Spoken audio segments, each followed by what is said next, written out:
کون سی طاقت ہے؟ کیا ربر ہے، میگنیٹ ہے؟ کیسے یہ کیسے ہوتی ہے؟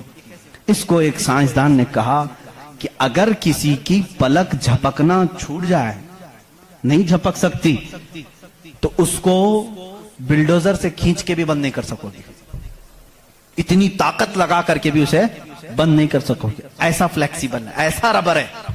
اور اگر بند ہو گئی تو کھول بھی نہیں سکو گے، پوری طاقت لگا کے ٹوٹ کے پھٹ جائے گا یہ پلک، کھلے گی نہیں کھلے گی۔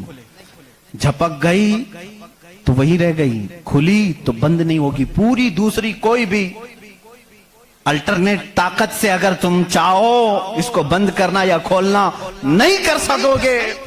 انہوں نے کہا بس ہمارے ان پلکوں میں اللہ تعالیٰ نے ایک ہلکا سا ربر رکھا ہے جو فلیکسیبل ہے اور بغیر تمہارے چاہے بھی یہ ہلتی ہے، بند ہوتی ہے۔ اور کہا کہ اگر ان پلکوں میں یہ جھپکنے اور کھلنے کا مادہ یہ ختم ہو جائے، یہ ربر، یہ فلیکسیبلٹی ختم ہو جائے تو وہ انسان پاگل ہو سکتا ہے، بلکہ آنکھ نہ بند ہونے کی وجہ سے وہ مر بھی سکتا ہے۔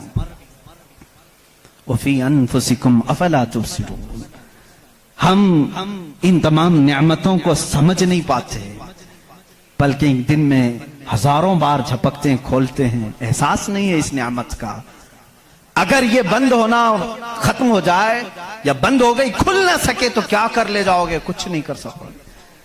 بلکہ میرے عزیزو، تمہارے جسم پر موجود یہ رونگٹے، یہ بال بھی اللہ کی علامت ہیں، نشانیاں ہیں۔ جانتے ہو بال سب ایک ہی طرح کے ہیں، لیکن ابھی 2 ہی دن قبل میں پڑھ رہا تھا، ذہن کیا ہے جاتا نہیں ان چیزوں کی طرف، کیونکہ معمول پہ چل رہے ہوتے ہیں۔ ایک صاحب نے مجھ سے سوال کیا کہ حضرت بال جو ہے ہماری آنکھوں پہ بھی ہیں، پلکوں میں، اور اوپر بھووں پہ، آئی برو بھی ہیں، اور بال سر پہ بھی ہیں اور دیگر جگہوں پر ہیں۔ سر کے بال اور دیگر جگہوں کے بال بڑھتے ہیں، یہ بال بڑھتے کیوں نہیں؟ بال سیم ہے، بال سیم ہے، یہ بڑھتے نہیں، اور یہ بڑھتے ہی رہتے ہیں، ان کو جتنا کاٹو بڑھتے ہی رہتے ہیں۔ ایسا کیا ہے؟ اللہ اکبر۔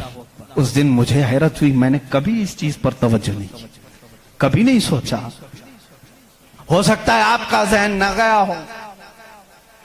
پڑھنے پر ایک محقق نے یہ بھی لکھا ہے، دیکھنے میں یہ سارے بال ایک طرح سے ہیں، ان بالوں میں ساری چیزیں ایک ہی طرح کی ہیں، دیکھنے میں یہ کالے ہیں تو وہ بھی کالے ہیں، قوت بھی ان کی سیم ہے، لیکن اللہ رب العزت نے ان بالوں میں بڑھنے کا خون رکھا ہے، ان بالوں میں بڑھنے والا خون آتا تک نہیں ہے، آتا تک نہیں۔ عزیزان گرامی، اس کی یہ نشانیاں ہیں بہت ساری، اس کی تحقیقات پھر کسی موقع پر میں عرض کروں۔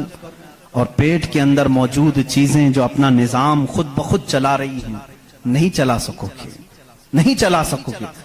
دل جتنی مرتبہ یہ دھڑکتا ہے، اس کے اندر جو پریشر ہے، کہا گیا ہے یہ جو خون کو دبا کر کے جسم میں پھیلاتا ہے، اس کے متعلق سائنس یہ کہتا ہے اتنا پریشر ہے کہ دنیا میں کسی فوارے پہ، کسی فاؤنٹین میں اتنا پریشر نہیں ہوگا جتنا دل میں پریشر ہے، اور یہ اتنی تیزی سے ایک بار پمپ کرتا ہے کہ خون پورے جسم میں ناخن تک آ جاتا ہے۔ ایک بار کے پمپ پر ایک بار اس طرح دل نے دبایا خون کو بار، تو خون ناخن تک پہنچتا ہے، اتنا پریشر اس کے اندر ہے۔ امریکہ کی ایک لیبارٹری میں ایک پاکستانی عالم دین گئے تھے، کارڈیالوجی تھے وہ ڈاکٹر، وہ ایک عالم کو لے کر کے گئے، اور کارڈیالوجی نہیں، ریڈیالوجی بھی غالباً کچھ ہے، جس میں آوازیں سننے کا آلہ ہوتا ہے، ایک مشین ہوتی ہے جسم کے اندر حرکت کرنے والی ہر آواز کو اس میں سنا جا سکتا ہے۔ پلک آپ جھپکتے ہیں، آپ سانس لیتے ہیں تو اس کی آواز کیسی ہوتی ہے۔ تو انہوں نے کہا آج چلیے لیبارٹری میں آپ کو بتاتا ہوں کہ دل کی آواز، ہم تو یہاں ہاتھ رکھتے ہیں تو دھک دھک دھک کی آواز آتی۔ تو انہوں نے کہا ہم آپ کو اس سے سناتے ہیں، ایئر فون لگائے گئے، بڑی بڑی مشینیں تھی، ہلکی سی بھی وہاں پر ہوا بھی آتی تو اس کی زور آواز آتی ہے۔ وہ ایک لیب ہے، یہ عالم دین کہتے ہیں میں نے سنا دل کی آواز میں نے پوچھا اس ڈاکٹر سے کہ آپ کے ہاں ہر آواز کا نام لکھا گیا ہے، دل جو آواز کرتا ہے اس کا کیا نام ہے آپ کے یہاں؟ کہتے ہیں دل جو ہے لپ لپ لپ لپ یہ آواز کرتا ہے، سائنس میں یہ لکھا گیا ہے۔ وہ مسکرا ہے، کہا تھوڑی سی خطا ہو گئی، بلکہ دل کہتا ہے رب رب رب رب۔ ہر انسان کا دل جو دھڑکنے کی آواز آتی ہے مشینوں سے انہوں نے خود سنا۔ ہاں ہو سکتا ہے کچھ توتلے لوگ ہوتے ہیں را کو لا کہہ جاتے ہیں، ہو سکتا ہے تمہیں لپ لپ لپ سنائی دیا ہو، مگر میرا ایمان یہ کہتا ہے ہر دل رب رب رب ہی کہتا ہے۔ جو اس کو دھڑکن دیا ہے اگر وہ دل اسے یاد نہ کرے، عزیزان گرامی کائنات کی بہت ساری چیزیں اس کی نشانیاں ہیں، سمندروں میں اس کی نشانیاں ہیں۔ آپ کو معلوم ہے سمندروں کا علم، علم البحر جن کو معلوم ہے، جو غوطے لگاتے ہیں وہ کہتے ہیں زمین پر جتنی مخلوقات ہے اس کے 10 گنا زیادہ مخلوقات سمندروں میں موجود ہیں۔ سمندروں میں یہاں جتنے کیڑے دیکھ رہے ہو، کتنے مکوڑے دیکھ رہے ہو، یہاں جتنے قسم کی مخلوقات آپ دیکھ رہے ہیں اس کے 10 گنا زیادہ مخلوقات سمندروں کے اندر ہے۔ کون ہے جو ان کے رزق کا انتظام کرتا ہے؟ کون ہے ان کی پرورش پر؟ سمندروں کا علم الگ ہے۔ کہتے ہیں ہم اندر جاتے ہیں تو اس کے اندر اتنی چیزیں کہ ہر بار نئی چیزیں دکھتی ہیں، اور انہوں نے کہا کہ کئی لاکھ قسم کی مچھلیاں گن لی گئیں، لیکن ہر بار غوطہ لگاتے ہیں تو پھر نئے رنگ کی مچھلی نظر آتی ہے۔ ان کو رنگ دیتا کون ہے اس کے اندر؟ عزیزان گرامی سمندروں کے علم میں لوگوں نے کہا اس کی گہرائیوں میں کیا کیا موجود ہے۔ کچھ باتیں تو عقل تسلیم کرتی ہیں، جیسے آپ کو میں نے کہا سمندر میں مچھلیاں ہیں، اندر پیڑ پودے بھی ہیں، آپ سب تسلیم کریں گے، ہوتے ہوں گے، مخلوقات ہیں، ہاں ہوتے ہوں گے، سب ہوتے ہوں گے، لیکن ایک قرآن کے فرامین تفاسیر میں یہ کہا گیا ہے سمندر کے اندر آگ بھی ہے۔ آپ کہاں سے تسلیم کرو گے؟ سمندر کے اندر آگ ہے، کیسے تسلیم کرو گے؟ ظاہر سی بات ہے تم انکار کرو گے، پانی اور آگ ہو ہی نہیں سکتا، اور وہ بھی پانی ہلکا پھلکا پانی نہیں، سمندر کا جوشیلا پانی۔ اور یہاں پر اسلام میں یہ باتیں کہی گئی ہیں کہ سمندر کے اندر آگ ہے، لیکن یہ دنیا کو اس وقت نظر آ گیا جب سونامی آئی تھی۔ انڈونیشیا میں جو ساحل پر سونامی کی لہریں جنہوں نے دیکھی، جس کی رفتار 2000 کلومیٹر پر آر تھی، 2000 کلومیٹر پر آر کی رفتار سے وہ پانی چل رہا تھا، اور اس کی ہائٹ جو موجوں کی وہ 200 فٹ اونچی تھی۔ 200 فٹ اونچی لہریں 1000 کلومیٹر پر آر کی رفتار سے جب جا رہی تھی تو مشاہدہ کرنے والوں نے یہ کہا جب وہ لہریں چلتی تھی تو پیچھے آگ کے شعلے نکلتے تھے، سمندر میں آگ کے شعلے نکلتے تھے۔ آج سائنس اس بات کو تسلیم کر چکا ہے، سمندر میں کئی ایسے پہاڑ ہیں جو آتش فشاں ہیں، جن کو وولکینو کہا جاتا ہے، آگ اگلنے والے پہاڑ ہیں، آگ اگلنے والے پہاڑ ہیں۔ وہ کئی مہینوں میں اور سالوں میں اپنے اندر موجود آگ کو باہر اگلتے ہیں تو سمندر میں طغیانی آ جاتی ہے، سمندر کے اندر موجوں کی بھنور آ جاتی ہے۔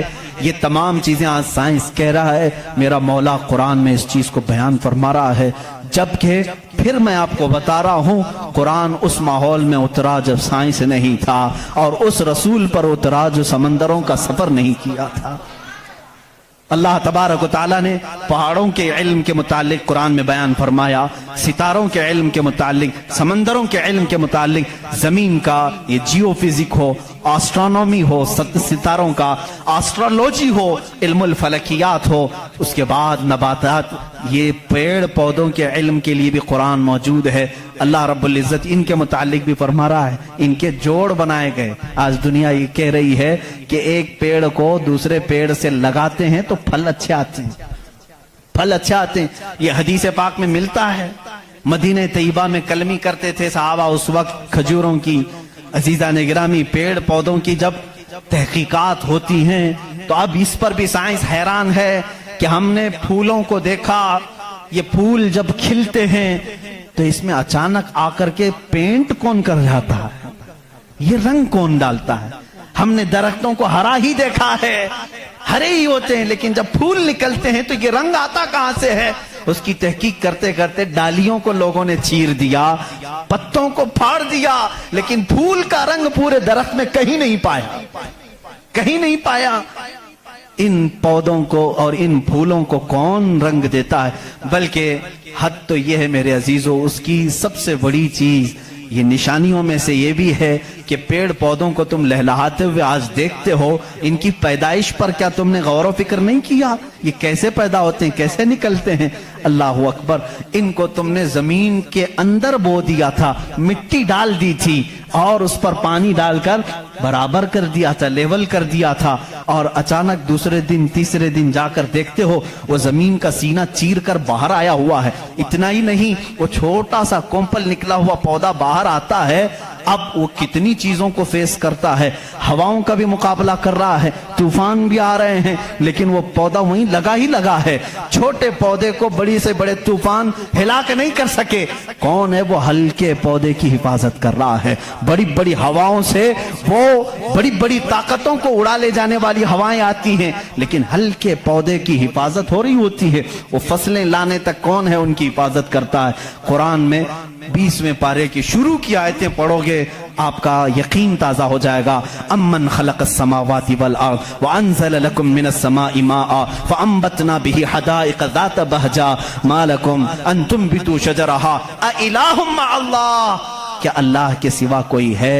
اللہ فرماتا کون ہے جس نے زمین کو تمہارے لیے قرار بنایا؟ کون ہے جو زمین کو پھاڑ کر کے اس میں نہریں بنایا؟ کون ہے جو تمہارے لیے آسمانوں کو چھت بنایا؟ کون ہے جو اس میں سے تمہیں رنگ برنگے پودے نکالتا ہے؟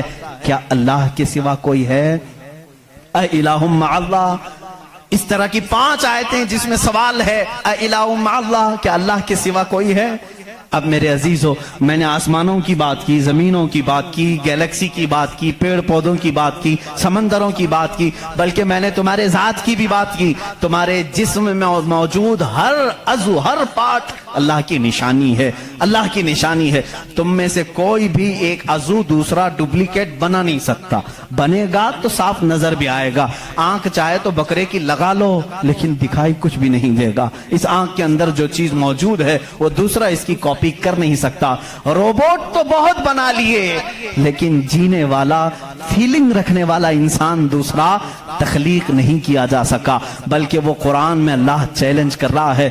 تم تو انسانوں کے ابھی یہ کہہ رہے ہیں کہ جنین بنائے جا رہے ہیں، یعنی ہم ڈپلیکیٹ انسان بنانے کی کوشش کر رہے ہیں، یہودی اس پر ریسرچ کر رہے ہیں، لیکن مولا تو فرما رہا ہے کہ یہ ایک مکھی بھی بنا نہیں سکیں گے۔ 17ویں پارے کا آخری صفحہ ہے جس میں رب تبارک و تعالیٰ فرماتا ہے کہ لن يخلقوا ذبابا ولو اجتمعوا له، یہ سارے کے سارے مل کر کے ایک مکھی نہیں بنا سکیں گے۔ ضعف الطالب والمطلوب، یہ کتنے ہی کمزور قسم کے لوگ ہیں جو دوسری تخلیق کی بات کر رہے ہیں۔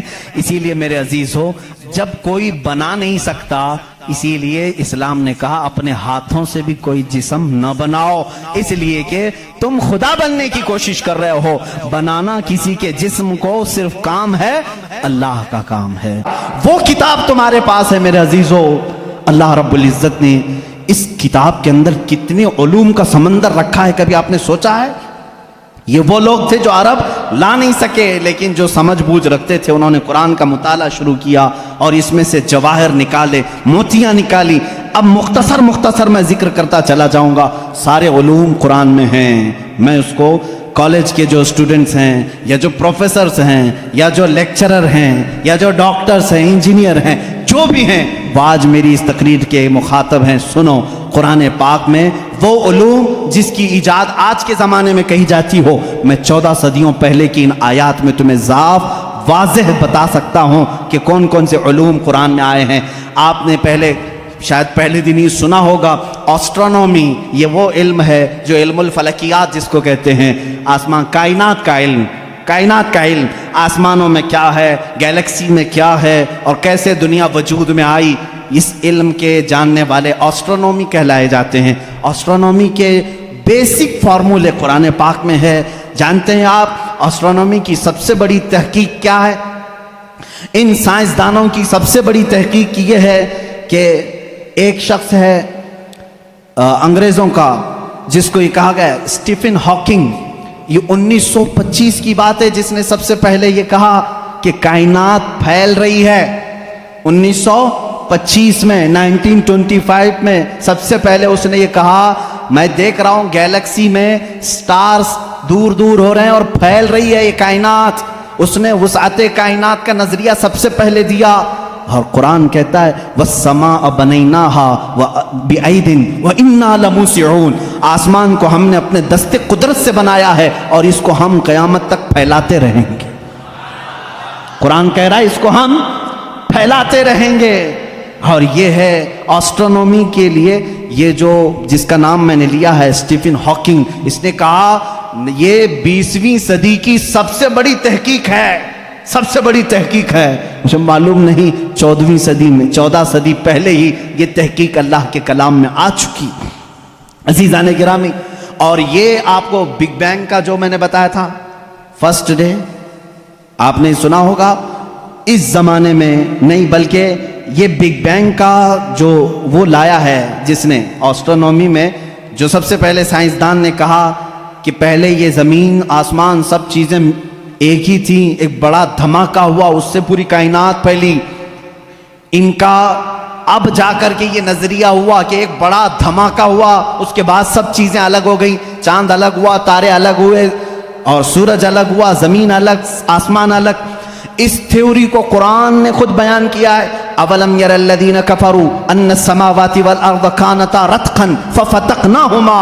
اللہ فرماتا ہے اے محبوب کیا نہیں دیکھتے وہ کافر اب بھی انکار کر رہے ہیں, زمین اور آسمان ملے ہوئے تھے, ہم نے ان کو پھاڑ کر کے الگ کیا. فتقناہما, فتق کہتے ہیں ایسا زور کا دھماکہ ہونا اور جھٹکا دینا جس سے ساری چیزیں بکھر جائیں. اور قرآن نے اس بگ بینگ کا ذکر کیا ہے. یہ اور بات ہے کہ اس کی تحقیقات اور ہوتی رہیں گی.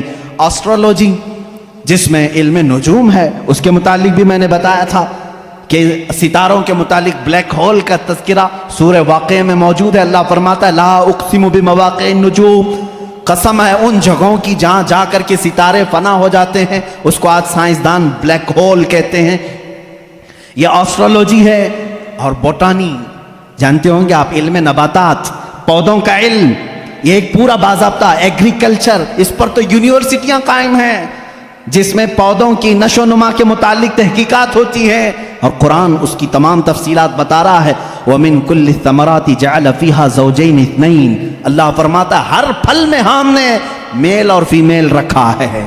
آج کے سائنس کہہ رہا ہے ہر درخت میں میل اور فیمیل ہوتے ہیں. یہ قرآن کے وہ علوم ہے. بوٹانی اس علم کو کہتے ہیں نا. اب میرے پاس اسٹوڈنٹس ہوں گے کوئی ایگریکلچر کے, درختوں کے, پیڑ پودوں کے معاملات کے سلسلے میں قرآن کی ایک نہیں 10 آیتیں میں تمہارے سامنے پیش کروں گا. اس کے علاوہ زولوجی, آسٹرولوجی کے علاوہ زولوجی جانوروں کا علم, حیوانات کا علم, اس علم پر بھی آج کروڑوں ڈالر خرچ کیے جاتے ہیں. زولوجی اور اینیملز کے اوپر ریسرچ کیے جاتے ہیں. زولوجی قرآن میں بیان ہے. تمہیں معلوم ہے وَمَا مِن دَابَّةٍ فِي الْأَرْضِ وَلَا طَائِرٍ يَطِيرُ بِجَنَاحِهِ إِلَّا أُمَمٌ أَمْثَالُكُمْ. ایک سائنسدان ہے, اس سائنسدان کا نام میں تذکرہ نہیں کر رہا ہوں, اس نے سب سے پہلے کہا جانوروں میں بھی انسانوں جیسی کچھ عادتیں ہیں, میں نے ان پر تحقیق کی ہے. اس سائنسدان نے کہا. اور رب تعالیٰ فرماتا ہے زمین میں کوئی جانور ایسا نہیں اور اڑنے والے پرندوں میں کوئی ایسا نہیں. الا امم امثالکم, وہ سب کے سب تمہارے جیسی سوسائٹی رکھتے ہیں, تمہارے جیسی سوسائٹی. ان کے خاندان ہوتے ہیں, ان کے اپنی برادریاں ہوتی ہیں, ایک ہی خاندان کے ساتھ اڑتے ہیں, آتے ہیں, جاتے ہیں. یہ پرندوں کا معاشرتی معاملہ یہ زولوجی کہلاتا ہے, آج کی تحقیق میں ہے اور قرآن میں موجود ہے. قرآن اس بات کو پہلے بتا چکا ہے. صرف پرندوں کی بات نہیں میرے عزیزوں, اس کے علاوہ جو اور بھی اس میں ہے. قرآن پاک میں چونٹیوں کا علم, ایک سائنسدان ہے, اس نے کہا ہے کہ چونٹیاں بات کرتی ہیں ایک دوسرے کو اور یہ سب ایک دوسرے کے کانٹیکٹ میں آ کر کے ہی کام کرتی ہیں. اور قرآن کہہ رہا ہے سورہ نمل پوری چونٹیوں کی سورہ ہے. اللہ تعالیٰ فرماتا حتی اذا اتوا علی واد النمل قالت نملۃ یا ایھا النمل ادخلوا مساکنکم. جب سلیمان علیہ السلام اپنے لشکر کے ساتھ سے گزر رہے تھے تو ایک چونٹیوں کی وادی کے پاس آپ آئے. تو اللہ فرماتا ہے چونٹیوں کی جو بڑی سردار تھی اس نے ساری چونٹیوں سے کہا یا ایھا النمل ادخلوا مساکنکم، اے چونٹیوں جلدی جلدی اندر داخل ہو جاؤ، کہیں سلیمان علیہ السلام کا لشکر تمہیں بے خبری میں روند نہ جائے۔ چونٹی بات کر رہی ہے اپنے تمام افسروں کو یا اپنے سپاہیوں کو، اور یہ قرآن کہہ رہا ہے، اور آج اس پر ریسرچ کرنے والے کو بہت بڑا انعام بھی دیا گیا ہے کہ چونٹیاں بات کرتی ہیں۔ یہ زولوجی میں آتا ہے، جانوروں پر ریسرچ کرنے والے۔ شہد کی مکھی پر ایک بندہ ہے جس نے ریسرچ کیا اور اس کو نوبل انعام ملا ہے، نوبل پرائز ملا ہے۔ اس کا نام واشوین اس طرح سے کچھ ہے، اس کو نوبل انعام ملا ہے۔ اس نے کہا یہ مکھی جو ہے جو چھتے پر آتی ہیں، ان کے اندر ایک کمیونیکیشن ہوتا ہے، ان کے اندر ایک رئیس ہوتی ہے، ایک ملکہ ہوتی ہے، سردار ہوتی ہے۔ پہلے کے جو کتابیں ہیں، شیکسپیئر کی کتابیں مشہور ہیں لٹریچر میں انگلش کے، شیکسپیئر کی کتابوں میں شہد کی مکھی کو مذکر بیان کیا گیا ہے، جیسے اس کے بہت سارے سپاہی ہوتے ہیں، ایک اس میں سردار ہوتا ہے مکھیوں میں۔ لیکن یہ 1975 میں 1975 میں ایک سائنسدان نے تحقیق کر کے بتایا شہد کی مکھیاں کمیونیکیشن کرتی ہیں، ایک دوسرے سے رابطہ کرتی ہیں، اور ان کو ایک ملکہ ہوتی ہے اور وہ آرڈر دیتی ہے اور اس کے آرڈر کے اعتبار سے سب جاتی ہیں۔ اور قرآن میں دیکھو رب تعالیٰ فرماتا ہے وَأَوْحَى رَبُّكَ إِلَى النَّحْلِ أَنِ اتَّخِذِ مِنَ الْجِبَالِ وَمِنَ الشَّجَرِ بُيُوتًا فَاسْلُكِي سُبُلَ رَبِّكِ ذُلُلًا يَخْرُجُ مِن بُطُونِهَا شَرَابٌ مُخْتَلِفٌ أَلْوَانُهُ فِيهِ شِفَاءٌ لِلنَّاسِ۔ اللہ فرماتا ہے تمہارے رب نے شہد کی مکھی کو یہ علم دیا ہے، اور شہد کی مکھی کا جو ورڈ یوز ہوا ہے عربی میں وہ مؤنث یوز ہوا ہے۔ اللہ قرآن میں فرماتا ہے مکھا نہیں مکھی۔ اب تک کہتے تھے کہ مکھی کا جو مذکر ہے وہ اس پہ سب چھتے پر لا کر جمع کرتے ہیں۔ 1975 میں زولوجی اس علم کی تحقیق کرنے والے ماہر سائنسدان نے بتایا نہیں، ساری مکھیاں اس میں سے جو رئیس ہوتی ہے وہ بھی مؤنث ہوتی ہے، اس کے جتنے افسر ہوتے ہیں وہ بھی مؤنث ہوتے ہیں۔ قرآن اس میں مؤنث کے صیغے استعمال کر کے فرما رہا ہے شہد کی مکھی رئیس اپنے ہم نواؤں سے کہتی ہے جاؤ پھولوں کو چوز کر کے لاؤ، وہ آرڈر دیتی ہے اور اس کے بعد وہ لا کر کے اپنے تھوک کو جمع کرتی ہیں۔ اب یہ بھی اس نے 1975 میں یہ بھی ایجاد کیا شہد کہاں سے نکلتا ہے، شہد کہاں سے نکلتا ہے؟ تو بعض لوگوں نے کہا وہ تھوک دیتی ہے منہ میں سے، اب تک تو یہی معلوم تھا تھوک دیتی ہے۔ کچھ لوگوں نے کہا نہیں وہ اپنے فضلات خارج کرتی ہے، جیسے پیشاب پخانہ ہوتے ہیں اس طرح سے وہ نکال دیتی ہے۔ 1975 میں ایک سائنسدان نے کہا نہیں، اس کی بیلی میں سے، بیلی فیٹ جو ہوتا ہے پیٹ کی چربی یہاں سے نکلتا ہے۔ رب تعالیٰ فرما رہا ہے یخرج من بطونها، ہم شہد اس کے پیٹ کی چربی سے نکالتے ہیں۔ زولوجی کی یہ تحقیق 1975 میں ہوئی، اور قرآن عظیم اس وقت فرما رہا ہے ہم شہد کی مکھی کے پیٹ میں سے نہایت ہی میٹھی غذا تمہارے لیے نکالتے ہیں، اس میں اللہ کی نشانیاں ہیں، اور خود مولا نے فرمایا شفاء للناس، اس میں پوری تمہارے لیے انسانوں کے لیے شفا ہے۔ اور اتنا ہی نہیں میرے عزیزو، یہ ڈنک مارے تو زہر ہے، لیکن اپنے شہد کے چھتے میں جا کر چھوڑ دے اپنے پیٹ کی غذا تو دنیا کی سب سے عظیم غذا ہے۔ ایک ہی چیز میں دو چیزیں ہیں، اور اس کے علاوہ جانوروں پر بہت سارے کہ اللہ تعالیٰ فرماتا افلا ينظرون الى الابل كيف خلقت، تم نہیں دیکھتے کہ اونٹوں کو اللہ نے کیسے پیدا کیا؟ تو زولوجی کے سے تعلق رکھنے والے اسٹوڈنٹ سے میں کہتا ہوں اونٹوں کی پیدائش پر تم بھی ریسرچ کرتے ہوں گے۔ آج تقریباً یہ کالجوں میں پڑھایا گیا ہے زولوجی کے اسٹوڈنٹس کو کہ تمام مخلوقات میں اونٹ کی تخلیق ایک سب سے الگ ہے، اس لیے کہ اس کے اندر ایسا مادہ ہے 1 مہینے تک بغیر کھائے پیے زندہ رہتا ہے، پانی جمع کر لیتا ہے، اور رب تعالیٰ فرما رہا ہے سارے جانوروں میں اس کی تخلیق الگ کی گئی ہے، تم نہیں دیکھتے اونٹوں کی طرف۔ قرآن پاک میں زولوجی کا ایک پورا چیپٹر مجھے الگ کر کے آپ کو بتانا پڑے گا، بہت ساری چیزیں، پرندوں کا علم، چیونٹیوں کا علم، حتیٰ کہ اللہ تعالیٰ نے مکڑی کے متعلق بھی بیان فرمایا مکڑی کا جالا اتخذت بیتا وان اوہن البیوت لبیت العنکبوت۔ اللہ فرما رہا ہے دنیا کے گھروں میں سب سے کمزور گھر مکڑی کا ہوتا ہے۔ آج تحقیق تقریباً 1950 یا 60 کے بیچ میں ایک سائنسدان نے کہا کہ مکڑی جانوروں میں سب سے کمزور دل والی ہوتی ہے، اس لیے کہ یہ اپنے نر کو ہی مار دیتی ہے، اور قرآن کہہ رہا ہے اتخذ وَإِنَّ أَوْهَنَ الْبُيُوتِ، بلکہ اللہ فرما رہا ہے سب سے کمزور گھر مکڑی کا ہوتا ہے اور سب سے کمزور دل بھی اس کا ہوتا ہے۔ یہ زولوجی کے چیپٹرز ہیں۔ اگر اس کے بعد اور تھوڑا سا نکلو گے تو پھر میں اگر آپ کو آگے لے جاؤں میڈیسن کے بارے میں، قرآن نے کیا کیا کہا ہے، بہت بڑا ایک طویل چیپٹر ہے میڈیسن، دوائیوں کے متعلق قرآن میں پورا علم موجود ہے۔ شہد کو ہی لے کر کے آج ریسرچ ہوئے ہیں، شہد کے اندر اللہ نے فرمایا فیہ شفاء للناس، اس میں لوگوں کے لیے شفا ہے۔ اور ورلڈ وار 2 کے ٹائم پہ، سیکنڈ ورلڈ وار کے درمیان اکثر زخمیوں کو شہد لگا کر کے صحیح کیا گیا۔ آج بھی جو جدید ترقی یافتہ کنٹریز ہیں ان کے ہاں شہد پر ریسرچ ابھی بھی چل رہا ہے، اور انہوں نے کہا ہے کہ اس میں وٹامن کے پایا جاتا ہے جو کسی دوسری چیز میں ہوتا ہی نہیں ہے۔ یہ زخموں کو بہت جلدی ختم کر دیتا ہے اور زخموں پر فنگس آنے نہیں دیتا، انفیکشن آنے نہیں دیتا۔ رب فرما رہا ہے فیہ شفاء للناس، میڈیسن کا تذکرہ کیا قرآن میں نہیں ملتا؟ میڈیکل کے اسٹوڈنٹس اور اگر آگے آئیں تو میں ایمبریالوجی کے متعلق بتاؤں آپ کو۔ ایمبریالوجی کیا ہے؟ یہ علم الجنین، بچے کی ولادت کے جو معاملات ہوتے ہیں اس کو ایمبریالوجی کہتے ہیں۔ ڈاکٹرز ہوں گے وہ سمجھیں گے ہماری بات کو۔ ایمبریالوجی ایک پورا کا پورا علم ہے، اور انہی کی باتوں سے میں آپ کو بتاؤں۔ ایمبریالوجی میں کہا گیا ہے کہ سب سے پہلے پانی کا ایک قطرہ مرد کے نطفے سے گا کر ماں کے رحم مادر میں جمع ہوتا ہے۔ پہلے قرآن کی آیتیں پڑھو، وَلَقَدْ خَلَقْنَا الْإِنسَانَ مِنْ سُلَالَةٍ مِنْ طِينٍ ثُمَّ جَعَلْنَا النُّطْفَةَ عَلَقَةً فَخَلَقْنَا الْعَلَقَةَ مُضْغَةً فَخَلَقْنَا الْمُضْغَةَ عِظَامًا فَكَسَوْنَا الْعِظَامَ لَحْمًا۔ اللہ تعالیٰ نے اس آیت کو، اس طرح کی آیت کو 3 یا 4 مرتبہ، انسان کی تخلیق کیسے ہوئی، رب فرماتا ہے اللہ تعالیٰ نے نطفے سے تمہیں پیدا کیا، نطفے سے۔ اچھا، میں ایک ڈاکٹر صاحب سے بات ہو رہی تھی، انہوں نے کہا پورا نطفہ جو ہوتا ہے انسان کا، منی جو مرد کی ہوتی ہے، اس میں ایک بار کی منی میں تقریباً 30 لاکھ سپم ہوتے ہیں، جو جراثیم، جس کو کیڑا یہ لوگ کہتے ہیں، جو جا کر کے عورت کے اوم میں، یعنی اس کے بیضے ہوتے ہیں، انڈے ہوتے ہیں، اس میں ٹکراتا ہے اور جا کر کے فکس ہو گیا اگر ایک جراثیم، ایک کیڑا، ایک سپم کا، تو پھر بچے کی ولادت وہاں سے شروع ہوتی ہے۔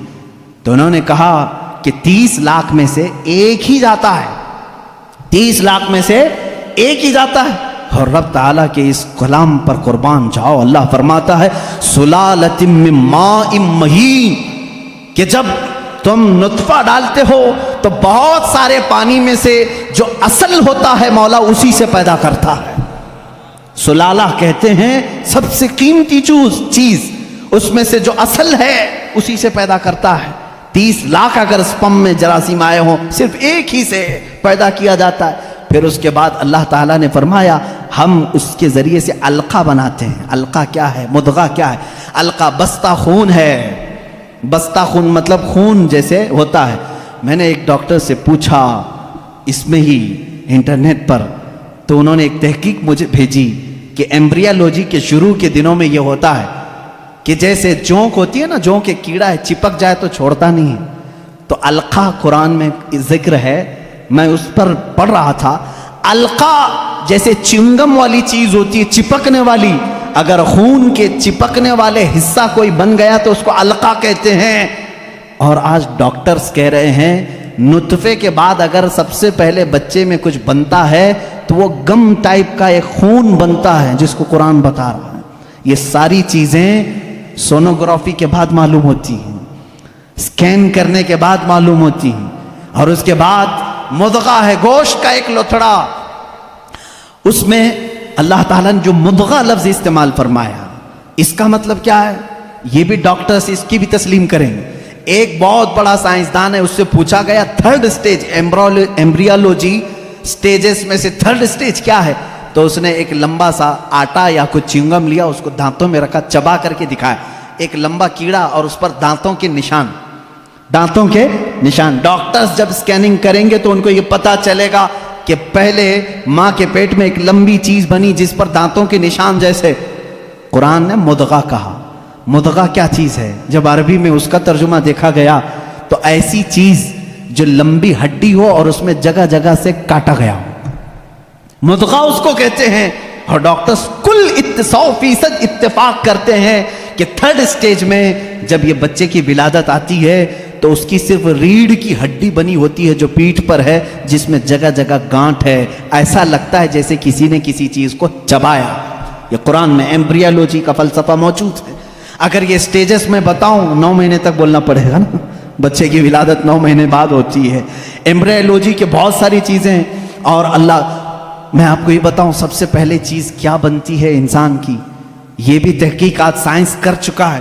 سب سے پہلے بچے کے نطفے کے بعد علقہ، مضغہ، اور اس کے بعد اس پر چمڑی آتی ہے، یا جو بھی 27 ویکس، اگر 24 ویکس ہوتے ہیں اگر پریگننسی کے، تو سب سے پہلے وہ جنین میں سننے کی چیز آتی ہے. کیا؟ سننے کی چیز. اس کے بعد اس کے اندر محسوس کرنے کی، دیکھنے والی چیز آ جاتی ہے 27 ویکس کے بعد. پھر اس کے بعد اس کی ہارٹ بیٹ بھی شروع ہوتی ہے. اب قرآن کی آیت پڑھو، اللہ فرماتا ہے وَجَعَلَ لَكُمُ السَّمْعَ وَالْأَبْصَارَ وَالْأَفْئِدَةَ قَلِيلًا مَا تَشْكُرُونَ. ہم نے تمہارے ماں کے پیٹ میں سب سے پہلے سننے کی طاقت دی، دیکھنے کی طاقت دی، پھر دھڑکنے والا دل عطا کی. اللہ اللہ، یہ ترتیب کہاں سے آئی؟ یہ اس زمانے میں قرآن نازل ہوا جہاں کوئی خوردبین نہیں تھی، کوئی مائکروسکوپ نہیں تھا، کوئی ٹیلیسکوپ نہیں تھا، کوئی سونوگرافی نہیں تھی، کوئی اسکیننگ سینٹر نہیں تھا. جب قرآن یہ بتا رہا ہے وہ لوگ اس وقت ماؤں کے پیٹ میں کیسے بات جان سکتے تھے؟ ایک بہت بڑا سائنسدان ہے، اس کے سامنے ایمبریالوجی کے تذکرے کیے گئے اور قرآن کی آیتیں بتائی گئی تو کہتا ہے شاید محمد صلی اللہ علیہ وسلم کے پاس کوئی ایسی بڑی مشین تھی جس کو وہ دیکھ کر کے سب بتائیں.